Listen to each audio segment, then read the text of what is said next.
Hello guys, this is iOSProHacker. Is your iPhone stuck on the recovery mode screen? If your iPhone is showing the cable and computer icon, or it is not starting normally after an update, restore, or restart, then don't worry. In this video, I will show you how to fix iPhone stuck in recovery mode without losing data. Yes, your data is 100% safe, don't worry about it. This method can help with many iOS devices including iPhone, iPad, and iPod Touch. So, whether you have a new iPhone or an older model, you can follow this guide. Now let's start. For this tutorial, I am using TunesKit iOS System Recovery. You will find the download link in the video description. Go to the official TunesKit iOS System Recovery website, download the software, and install it on your Windows PC or Mac. Once it is installed, open the software. Here you can see the main interface.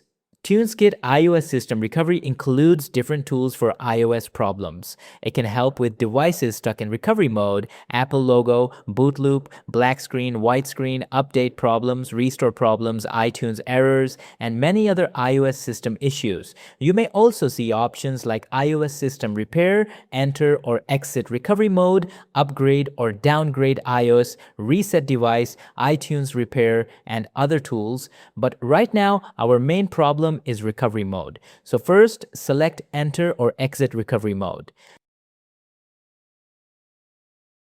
Now connect your iPhone to the computer using a USB cable. Try to use an original or good quality cable because a weak or damaged cable can cause connection problems. Many times, the software does not detect the phone properly because of a bad cable or loose connection. Once the iPhone is detected, click Exit Recovery Mode. Now wait for a few moments. Your iPhone should restart automatically. If everything is normal, the iPhone will come back to the normal screen and your data should remain safe. This is the easiest method, but if your iPhone restarts and still comes back to the recovery mode screen, then it means the problem is deeper. Maybe the iOS system files are damaged, maybe the update failed, or maybe the device needs a system repair. In that case, go back to the main screen of TunesKit iOS System Recovery. Now choose iOS System Repair. Click Start. Here you will see repair options. Choose Standard Repair first. This is the recommended option because it can fix common iOS system problems without erasing your data. Do not select Deep Repair first. Deep Repair is stronger, but it can erase the data on your device. So only use Deep Repair if Standard Repair fails, or if you are okay with losing the data, or if you already have a backup. Now, after selecting Standard Repair, then click Download to download the firmware package. The firmware file can be large, so you need a stable internet connection. During this process, keep the iPhone connected to the computer. Do not remove the USB cable, do not close the software, and do not shut down the computer. Once the firmware package is downloaded, the software will verify it. After that, click Repair. Now TunesKit will start repairing the iOS system. During this process, your iPhone may restart, show the Apple logo, or show a loading bar. This is normal. Just wait until the process is complete. This may take several minutes depending on your device and computer speed.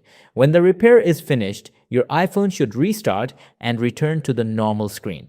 The best part is that if Standard Repair works, your data should remain safe. So your photos, videos, apps, contacts, messages, and other files should still be there. Now let's talk about the last option. If Exit Recovery Mode does not work and Standard Repair also fails after trying 2 or 3 times, then the issue may be more serious. For example, the iPhone storage may be completely full, the system files may be badly damaged, or the device may be stuck because of a failed restore or update. In that case, you may need to use Deep Repair, but please listen carefully. Deep Repair can erase your iPhone data. So before using Deep Repair, make sure you understand this clearly. If you have an iCloud backup, iTunes backup, Finder backup, or another backup, you may be able to restore your data later. But if you do not have any backup, then deleted data may not come back. So always try exit recovery mode first, then try standard repair. Use deep repair only as the final option. If this video helped you, please like the video, subscribe to iOSProHacker, and turn on notifications for more iPhone tutorials, iOS fixes, and recovery guides. Thanks for watching, and I'll see you in the next video.